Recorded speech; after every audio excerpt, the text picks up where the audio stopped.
Baik, kita akan uraikan tentang karakteristik an-nafs atau karakteristik jiwa ya. Ini juga perlu kita jelaskan karena kita sedang berusaha menundukkan ya, sedang mengontrol ya atau mengalahkan nafsu dan syahwat kita. Maka untuk mengalahkan, untuk mengontrol syahwat kita, kita perlu tahu karakteristiknya. Ini kan sama seperti kita sedang bertanding ya, sedang mungkin berhadapan dengan musuh ya, kan kita tidak serampangan ya, serang begitu aja. Kita perlu mempelajari ya, kira-kira apa karakteristik musuh ini gitu ya. Apa latar belakangnya, kekuatannya, kelemahannya, sifat-sifatnya itu apa kita perlu pelajari agar apa? Agar kita bisa taghallub, bisa mengalahkannya gitu. Maka sama juga ya, mengapa ulama menekankan atau mengajarkan kepada kita pentingnya mengenal karakteristik jiwa ataupun diri kita gitu ya. Nah, jadi an-nafs itu perlu kita kenali karakteristiknya agar kita bisa mengalahkan, agar kita bisa menundukkan. Dan alhamdulillah Al-Qur'an juga menjelaskannya sehingga kita sudah mendapatkan formula-formula yang secara gamblang ya memberikan deskripsi kepada kita seperti apa sih jiwa itu, seperti apa sih an-nafsu itu gitu ya. Baik. Pertama ya, kata-kata nafsu ini adalah di antara kata yang paling banyak berulang dalam Al-Qur'an. Ulama menghitung tidak kurang dari 300 kali kata-kata an-nafs ya, itu diulang dalam Al-Qur'an ya. Misalnya ada perkataan nafsu ammarah, ada an-nafsul lawwamah, ada nafsul mutmainnah, ada nafsu mardiyah, ada nafsu radiyah. Ya. Nah, ini kata-kata ini kata para ulama itu tidak semata-mata kata atau kalimat, tapi ada penjelasannya gitu ya.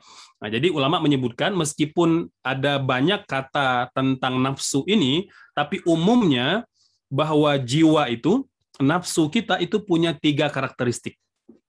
Punya 3 karakteristik. Karakter yang pertama disebut sebagai nafsu ammarah, ya, nafsu ammarah gitu ya. Yang kedua ada nafsu lawwamah ya. Yang ketiga nafsu mutmainnah ya. Jadi meskipun dalam Quran ada banyak kata-kata lain yang digunakan selain 3 kata ini, namun ulama menyebutkan 3 kata ini menggambarkan karakteristik utama jiwa. Ya, jadi karakteristik utama nafsu kita. Seperti apa nafsu kita? Maka terlihat pada 3 kata ini gitu. Baik, kita akan lihat ya. Kita mulai dari jiwa yang disebut sebagai nafsu al-mutmainnah. Ini Allah sebutkan dalam Quran surah Al-Fajr ayat 27 sampai ayat 30 ya, ketika Allah berfirman, A'udzubillahi minasyaitonirrajim, ya ayyatuhan nafsul mutmainnah, wahai jiwa yang tenang. Ya. Wahai jiwa yang tentram, wahai jiwa yang sejahtera gitu.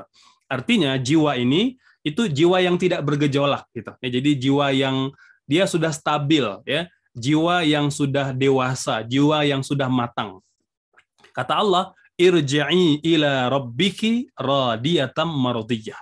Kembalilah kepada Rabbmu ya, dengan ridha dan diridhoi oleh Allah Subhanahu wa taala. Masya Allah. Jadi nafsu mutmainnah itu selain dia tenang, dia juga ridho dan diridhoi oleh Allah Subhanahu wa taala. Ridho dengan segala ketetapan, ketentuan dari Allah Subhanahu wa taala dan diridhoi ya. Karena dia senantiasa melakukan apa yang diperintahkan oleh Allah Subhanahu wa taala dan menjauhi apa yang dilarang oleh Allah Subhanahu wa taala. Fadkhuli fi ibadi wadkhuli jannati. Masuklah ke dalam golongan hamba-hambaku yang soleh dan masuklah ke dalam syurgaku gitu. Mengapa dikatakan nafsul mutmainnah ya, kata para ulama, li'annaha itma'annat ila mahabbatihi wa ubudiyatihi wa dzikrihi wa amrihi wa nahyi ya. Jadi disebut tenang, disebut tentram, disebut sejahtera karena dia telah tenang mencintai Allah, tenang dalam beribadah kepada Allah, ingat kepada Allah ya. Kemudian dalam segala perintah dan larangan dari Allah Subhanahu wa taala gitu. Dan dia juga tenang ya, wa liqaihi wa wa'dih. Dia juga tenang karena dia yakin akan bertemu dengan Allah Subhanahu wa taala dan yakin atas janji-janji dari Allah Subhanahu wa taala gitu. Watma'annat ila ridha bihi rabban wabil islami dinan wabi Muhammadin rasulan. Masya Allah ya.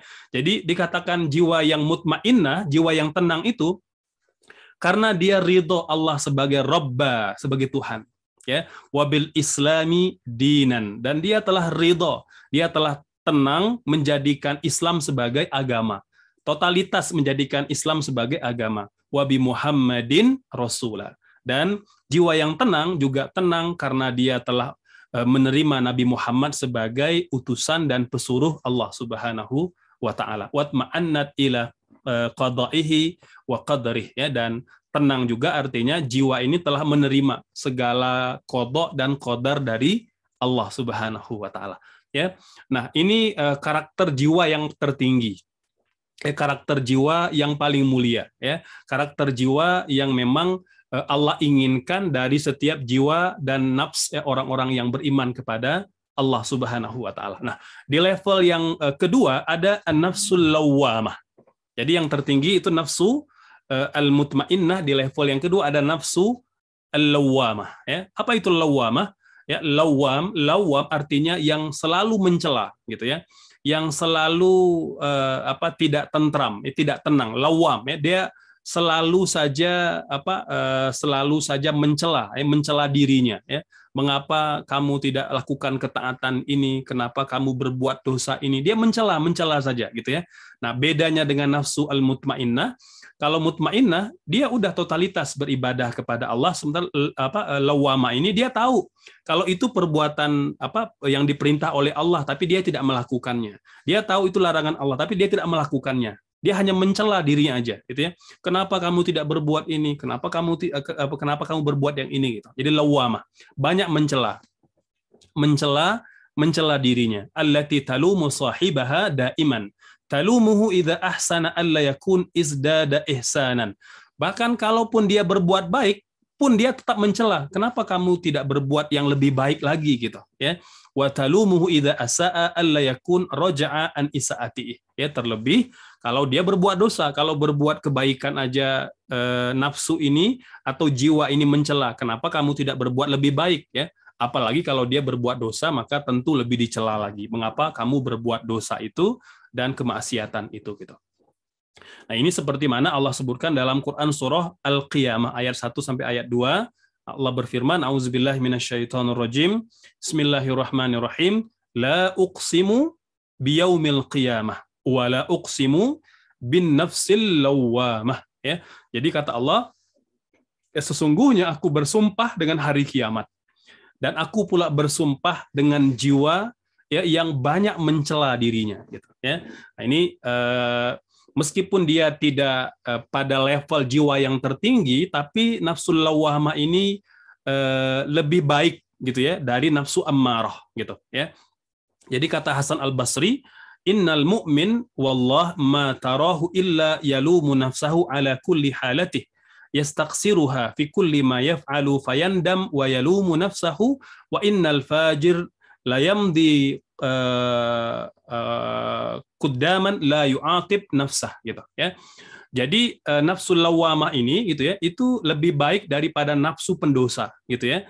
Karena apa? Karena meskipun dia bukan pada level yang tertinggi ya, tetapi dia senantiasa muhasabah gitu. Jadi selalu merasa kok saya tidak optimal dalam beribadah, kok saya tidak maksimal gitu ya, kok saya masih berbuat dosa. Jadi dia masih merasakan gitu ya. Jadi masih sensitif ya terhadap perbuatan dosa ya, sensitif karena dia meninggalkan ketaatan, atau sensitif karena dia belum khusyuk ya, belum totalitas dalam beribadah dan lain sebagainya gitu ya. Nah, ini jiwa di level yang kedua gitu ya. Sementara kata Hasan Al-Basri, kata beliau, kalau jiwa pendosa itu dia karena sudah kemaruk, tenggelam dalam kemaksiatan, maka dia tidak pernah lagi mencela dirinya gitu ya. Jadi sudah hilang, dicabut gitu ya. Dicabut rasa sensitifnya terhadap dosa, dan itulah yang dialami oleh orang-orang yang telah jauh tenggelam dan jauh dari hidayah Allah Subhanahu wa taala gitu. ya. Jadi dia sudah tidak merasa tidak merasa terbebani gitu ya, tidak merasa jauh dari Allah karena dosa itu telah mengubur dan telah mematikan semua sensitivitas dalam dirinya terhadap dosa gitu. Nah, ini yang kita khawatiri gitu ya. Makanya kan kata Nabi, jangan sampai kita meremehkan dosa-dosa kecil gitu. Mengapa? Karena dosa itu dia berupa noktah hitam gitu ya. Akan setiap kali kita berdosa, maka dia akan memberi noda hitam pada hati kita. Lama-kelamaan noda itu bisa banyak dan bisa berkarat gitu. Nah, kalau dia sudah berkarat ya, satu, dia sulit untuk dibersihkan. Yang kedua, itu sudah bisa hilang gitu ya. Bisa hilang rasa malunya ya, sudah hilang rasa ruginya ketika dia tidak beribadah kepada Allah Subhanahu wa taala. Jadi tidak lagi merasakan kemanisan iman gitu. Ini di antara musibah terbesar ya, ketika orang itu dicabut kenikmatan dia beribadah, kemudian dicabut rasa malunya ketika dia berbuat maksiat kepada Allah Subhanahu wa taala gitu. Nah, di level yang terendah adalah nafsu al-ammarah bisu gitu ya. Jadi jiwa yang senantiasa mengajak, memerintahkan kepada keburukan gitu ya. Ini seperti mana yang Allah sebut dalam Quran surah Yusuf ayat 53. Innan nafsa la ammaratum bisu illa ma rahima rabbi. Inna rabbi ghafurur rahim gitu ya. Jadi jiwa manusia itu memang umumnya kata Nabi Yusuf ya, itu memang mengajak kepada keburukan. Ada lintasan-lintasan pikiran ya yang senantiasa mengajak orang itu berbuat dosa atau berbuat kemaksiatan. Illa marrahima rabbi ya, illa ma rahima rabbi, kecuali hati yang dirahmati oleh Allah Subhanahu wa taala, dan sesungguhnya Allah itu Maha Pengampun lagi Maha Penyayang gitu. Nah, ini 3 karakteristik jiwa yang perlu kita ketahui ya. Dengan taunya 3 karakteristik jiwa ini, maka kita akan mempersiapkan formula apakah untuk kita bisa menundukkannya ya, dalam rangka bermujahadah. Maka apa aja yang perlu kita lakukan, apa saja yang perlu kita persiapkan. Baik, sebelum kita lanjut ya tentang aspek-aspek penting dalam mujahadah ini ya, ada beberapa ayat dalam Quran yang menjelaskan tentang karakter jiwa atau karakter nafsu ya. Misalnya dalam Quran surah Ibrahim ayat 34 Allah berfirman, innal insana lazalumun kafar ya. Jadi memang manusia itu umumnya mereka sangat zalim dan sangat membangkang perintah Allah Subhanahu wa taala.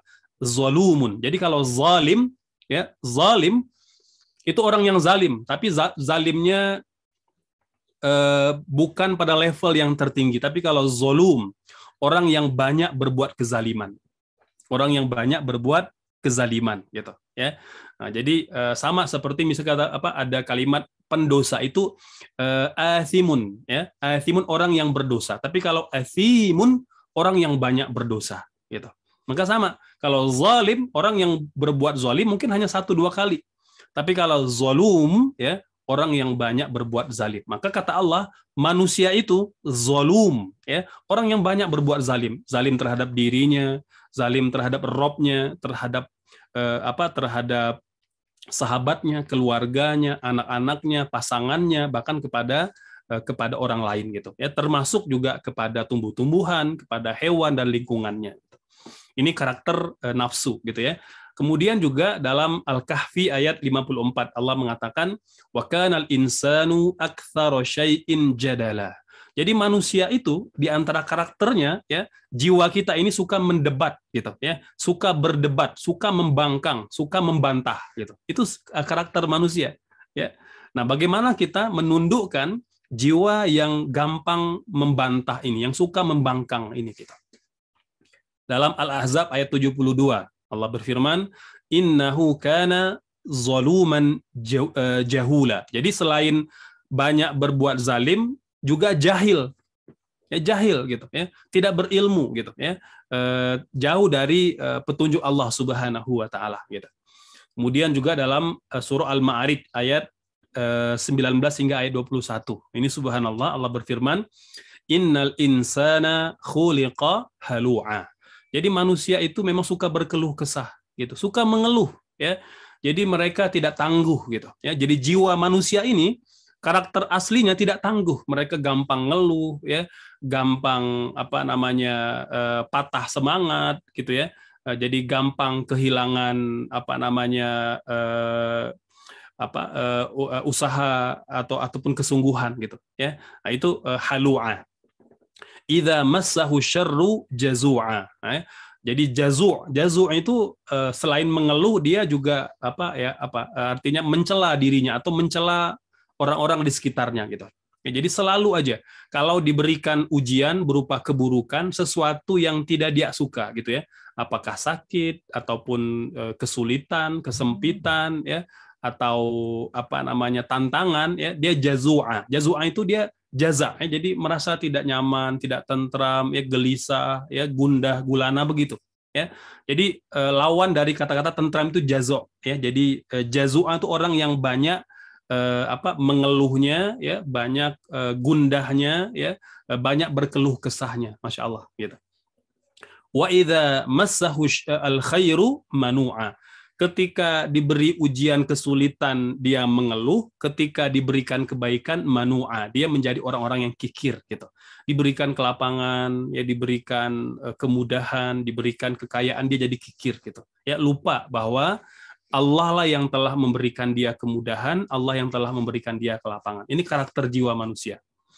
Kemudian juga dalam surah Al-Alaq ayat 6 ayat 7 Allah berfirman, kalla innal insana layatgha. Nah, karakter jiwa itu dia melampaui batas gitu. Ya, jadi suka melampaui, jadi melakukan sesuatu itu melampaui batas gitu. Ini karakter jiwa manusia. Ar-ra'ahu istaghna, dan dia merasa semua itu sudah terpenuhi gitu. Dia merasa apa yang dia inginkan itu sudah ada gitu. Ar-ra'ahu istaghna gitu. Ini karakter manusia. Kemudian juga dalam Quran surah Al-Adiyat ayat 6 sampai ayat 8 Allah mengatakan innal insana lirabbihi lakanud. Jadi manusia itu memang membangkang, karakternya suka membangkang, suka membantah gitu. Dia tidak taat, itu karakter jiwa manusia. Dia tidak taat kepada perintah Allah Subhanahu wa taala.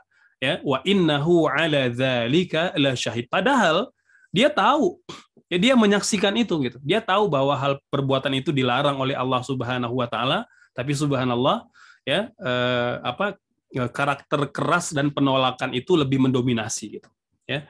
Dan yang ketiga, wa innahu lihubbil khairi lasyadid ya, dan dia sangat tamak kepada harta, tamak kepada kekayaan, tamak kepada aset-aset yang dia miliki gitu ya. Innahu lihubbil khairi lasyadid. Ini karakter-karakter manusia.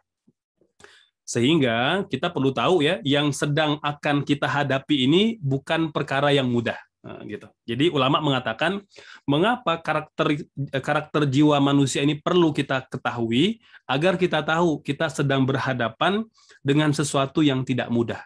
Kita berhadapan dengan sesuatu yang besar dan berat gitu. Sehingga apa? Sehingga kita perlu napas panjang, perlu kesabaran untuk bisa menundukkan jiwa dan nafsu kita gitu ya. Baik, ada 10 aspek mujahadah ya yang diuraikan oleh para ulama kita, dan ke-10 aspek ini kata Imam Al-Ghazali al-mujahadah thariqul hidayah gitu ya. Meskipun memang dia sangat kompleks, banyak yang perlu kita tundukkan, kita kontrol, tapi tidak ada cara lain untuk mendapat hidayah dari Allah Subhanahu wa taala, mendapat petunjuk dan mendapat pedoman melainkan dengan kita menundukkannya gitu. Jadi meski kita udah tahu nih karakternya berat, sukar dan sulit gitu ya, tapi tidak ada cara lain melainkan harus menghadapinya gitu. Ya. Dan kalau kita sudah bisa menundukkannya, insya Allah kita akan mendapat hidayah oleh Allah Subhanahu wa taala dan mudah untuk beramal soleh, ringan untuk melakukan kebaikan-kebaikan. Walladzina jahadu fina lanahdiyannahum subulana.